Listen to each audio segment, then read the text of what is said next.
Thank you very much, Mr. President. Ladies and gentlemen, distinguished members of the Security Council. Due to lack of time, I'm not going to read all portions of my speech, but I really hope that you'll get it in written form. First of all, I would like to point out that Serbia, its president and its government are fully committed to peace and reconciliation in the region of the Western Balkans, that we are building a modern state ruled by law that promotes the fundamental principles of the United Nations, one of the key aspects of which is implementation of international law and the pursuit of justice. It transpires from the statement of the President of the ICTY that this meeting is one of the series of regular meetings, that everything will be as before and followed by the well-known ordinary bureaucratic procedure. For my country, for Serbia, this is not an ordinary meeting. This is an opportunity for us to state loud and clear that international law should apply to all evenly rather than selectively, for some more, for some less.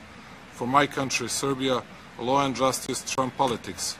However, we consider that law and justice have not always been the guiding principles of the ICTY.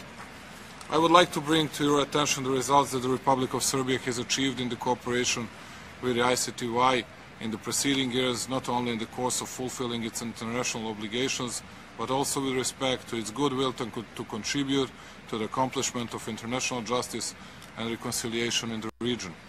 With the arrest of Goran Hadžić in July 2011, the Republic of Serbia has completed its cooperation with the ICTY in terms of handing over to the tribunal all of the fugitive indictees.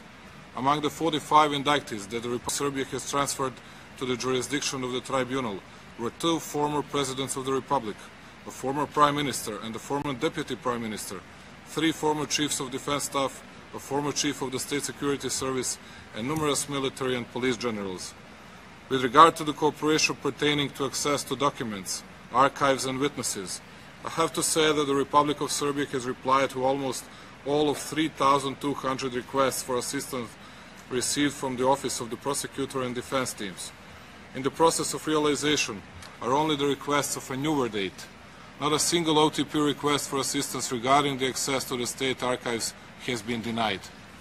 Mr. President, the presented information clearly points out a commitment of the Republic of Serbia to the determination of truth about the crimes perpetrated during the armed conflicts on the territory of the former Yugoslavia, which includes the punishment of those responsible for the crimes, regardless of their ethnicity and the ethnic origin of the victims. Taking these words into account, our faith in international justice has suffered the severest possible blow in the wake of a shameful judgment of acquittal rendered by the International Criminal Tribunal for the former Yugoslavia's Appeals Chamber on 16 November 2012, absolving Ante Gotovina and Mladen Markac of the responsibility for the crimes committed against the Serbian civilian population in the operation of the Croatian forces, codenamed Storm. This judgment, which provoked understandable acrimony in many parts of the world, reactions from both the officials of the Republic of Serbia, but more importantly, from the people of Serbia as well as international experts, caused great damage, first and foremost to the families of the victims of the crimes committed during Operation Storm. Mr. President, it is very relevant to raise some questions. Do Serbs too have a right to justice, and who is responsible for numerous killings of Serbian civilians in Croatia and for the largest and most extensive ethnic cleansing on European soil after World War II? The general attack on the Republic of Serbia and Krajina began on 4th of August 1995 at 5:06 a.m. by an indiscriminate bombing of military and civilian targets in sectors north and south of the zones under the protection of the United Nations forces. Over 250,000 Serbs were expelled or fled the territory of the Republic of Serbia and Krajina, taken by the Croatian military. The representatives of the United Nations and the European Union Observer Mission of the European Union in Zagreb witnessed numerous crimes against the Serbian population during Operation Storm, which is evidenced by reports sent to their superiors. The prevention of United Nations representatives from leaving their barracks at Knin to patrol the area at the beginning of Operation Storm by the Croatian forces led us to believe that this action was aimed at preventing them from witnessing the killing and expulsion of Serbs from the Republic of Serbia and Krajina. The international community was faced with the largest humanitarian catastrophe since the beginning of conflicts in the former Yugoslavia.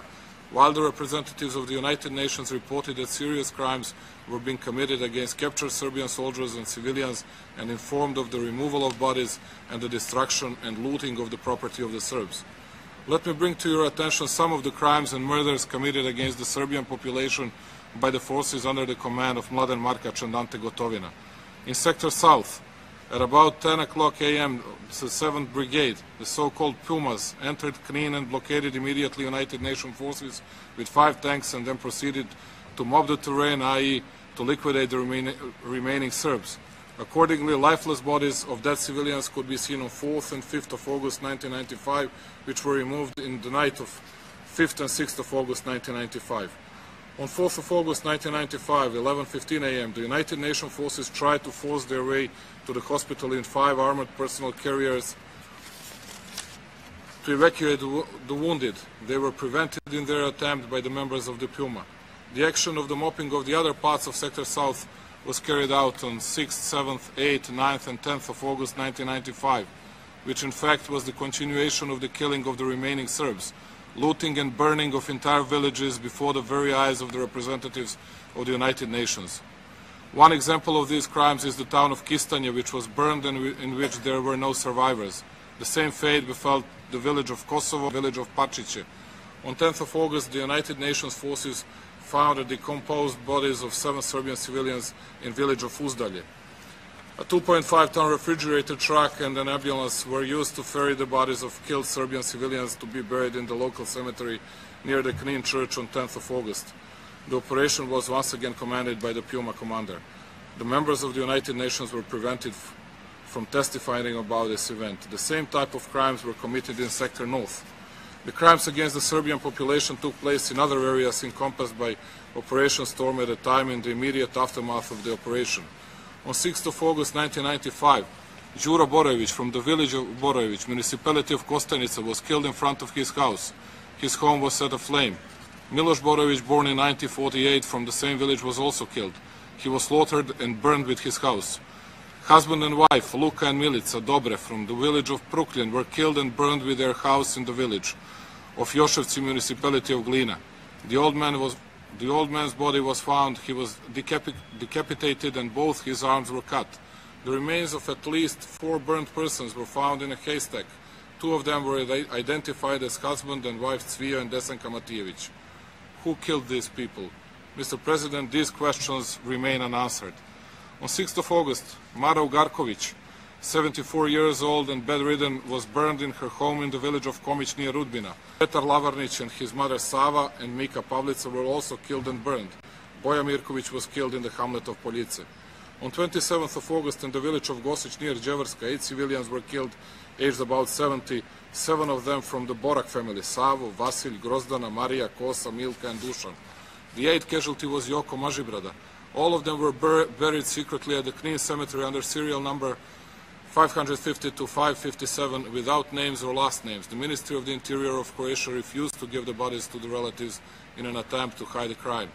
Who killed these people? In the report of the representatives of OMEU of 6th September 1995, it is inter alia said that the United Nations military observers inspected about 10,000 houses in 140 small villages and found out that 69% had been partially or completely destroyed or burned. The report proceeds to present the looting and burning of Serbian houses at Petrovac that took place at the beginning of September, a month after Operation Storm. These are just a few important data about the crimes committed against the Serbian people during Operation Storm. I shall end the presentation of the data by raising the question once again. If Gotovina and Markac are not guilty for the crime, who is? This question has not been answered by the tribunal. It is important to emphasize several striking facts and controversies related to this judgment. The judgment was rendered by 3 votes to 2 of appeals chamber judges, accompanied by the unusually fierce tone of the 2 judges who explained their dissenting opinions. In that manner, Judge Fausto Pokar, former president of the tribunal and one of the dissenting judges, emphasized that this verdict is contrary to any sense of justice and described it as grotesque. It is also surprising that the majority of the judges of the appeals chamber, which was established by the United Nations, have little confidence in those generals and other high-ranking UN member state officials who were in the field under the UN flag at the time of the events that were the subject of the trial chamber's decision, and who gave their testimonies in relation to these events before the trial chamber. All these testimonies were dismissed in the appeals judgment. In addition, both the former and present prosecutor of the tribunal expressed their disappointments over this judgment and emphasized that the verdict was unjust. On the other hand, when assessing the effects of this judgment, we have to emphasize that, considering the results of the tribunal's work, the tribunal has failed to sentence the perpetrators responsible for more than 1,500 killed Serbs from Croatia, for more than 250,000 Serbs from Croatia forced to leave their homes, expelled from their thresholds, for various other crimes committed against the civilian population in Operation Storm, regardless of the fact that the tribunal has found in its judgments with absolute certainty that the crimes were committed during this period. And thank you very much, Mr. Bramets, for confirming that today. It should emphasize that this is not the first time that the tribunal concludes in its practice that the crimes had happened, but that neither the indictees nor anyone else is found responsible of the crimes that were perpetrated. The second decision, a retrial by the trial chamber, acquitted of all charges Ramush Haradinaj, a former commander of the so-called Kosovo Liberation Army, Idris Baljaj and Laki Ibrahimaj, for crimes committed in the Jablanica camp in 1998 against ethnic Serbs and others in the Metohija area of the Serbian province of Kosovo and Metohija. The judgment of acquittal in the proceedings, prosecutor versus Ramush Haradinaj, Idris Baljaj and Laki Ibrahimaj, that was rendered on the retrial based on the 6 counts of indictment for the crimes perpetrated in the so-called Kosovo Liberation Army camp in Jablanica in Kosovo and Metohija in 1998 has similar effects. This trial chamber allowed the provisional release of Haradinaj and his engagement in political activities, which represents a unique case in the tribunal's practice, although at the time the tribunal must have been aware of the fact that there was a problem of witness protection in this case. The attitude of the representatives of the UNMIK mission in Kosovo towards this case and the accused Haradinaj was very strange as well. In spite of the obvious problem, UNMIK provided assurances for Haradinaj's provisional release, while the UNMIK chief at that time, Mr. Peterson, publicly declared Haradinaj his friend. That decision added insult to injury, as it is well known that a significant number of eyewitnesses were killed under extremely suspicious circumstances or refused to test after incredible pressure was placed upon them. A few of the potential witnesses in this case died under controversial circumstances, while several of the key witnesses, according to the estimate of the office of the prosecutor, refused to testify before the tribunal in fear for their personal safety. Despite the clear requirements to protect witnesses, the tribunal failed to do so. Let me now give just some of examples of crimes committed against the Serbian, non-Albanian and Albanian population in the territory of Kosovo and Metohija under the command of Ramush Haradinaj. In 1998 and 1999, Haradinaj organized and carried out terrorist attacks against members of the Army of Yugoslavia and the Ministry of the Interior of the Republic of Serbia, including the crimes against the Serbian population and non-loyal Albanians. On 22nd of April 1998, Slobodan Radošević, Miloš Radunović and Milica Radunović from the village of Dašinovac, municipality of Dečane, were kidnapped. All of them were taken to the prison in the village of Glođane, municipality of Dečane, established by Ramush Haradinaj, where they were abused. Radošević was brought back to the village where he was killed. Radunović was also brought back to Dašinovac and killed and burned in his home, while Milica Radunović was killed in the village of Glođane and thrown in Lake Radonjić. Haradinaj and Baljaj are suspected to have committed the crime. On 18th of June 1998, Vучić, Vuković, Novica Vujsić and Izet Gudić were kidnapped in the village of Glođane and taken to the local prison, where they were killed after being tortured. Ramush Haradinaj is expected to have committed the crime. On 14th of December 1998, 6 young men, Ivan Obradović, Dragan Trifović, Zoran Stanojević, Svetislav Ristić, Vukosav Gvozdenović and Ivan Radović were killed in a terrorist attack in a Cafe Panda in Peć. The perpetrators of the crime were under the command of Ramush Haradinaj. My question today is, who is responsible for the death of these people? Among 40 Serbian children killed, massacred or kidnapped in Kosovo and Metohija is also little Ana Takić from Prizren, 6 years old, abducted with her grandfather Veselin, 71, by a group of Albanians on 28th of August 1999. In mid-September, Ana was found dead on the road Prizren-Žur. She had one of her arms cut off. Who killed little Ana and who is responsible for it? Family Šutaković, Nedeljko, his wife Dara, and their 3 sons, Aleksandar, Georgi, and Radovan from Đakovica, were kidnapped on their way to the church in Đakovica where they wanted to hide from Albanian terrorists. All of them are still missing and accounted for. Mr. President, we have to emphasize the fact that when the results of tribunal's practice are summarized, it becomes clear that for hundreds of thousands of Serbian refugees, for thousands of the dead and wounded, the tribunal passed sentences on just a few guards from the prison camp Čelebići in Bosnia and on 2 Kosovo Albanians who were as well direct perpetrators of lower rank. We emphasize that Serbia has never asked for forced symmetry in relation to the tribunal's indictments and judgments. However, Vuka makes a case for the claim that justice in the tribunal's proceedings has been selective, and it is clear that selective justice cannot be regarded as justice.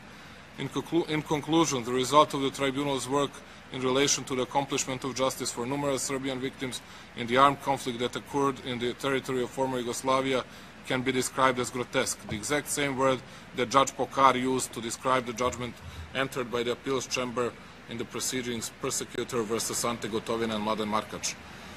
The most important task before the tribunal was to contribute to the reconciliation efforts in the Western Balkans.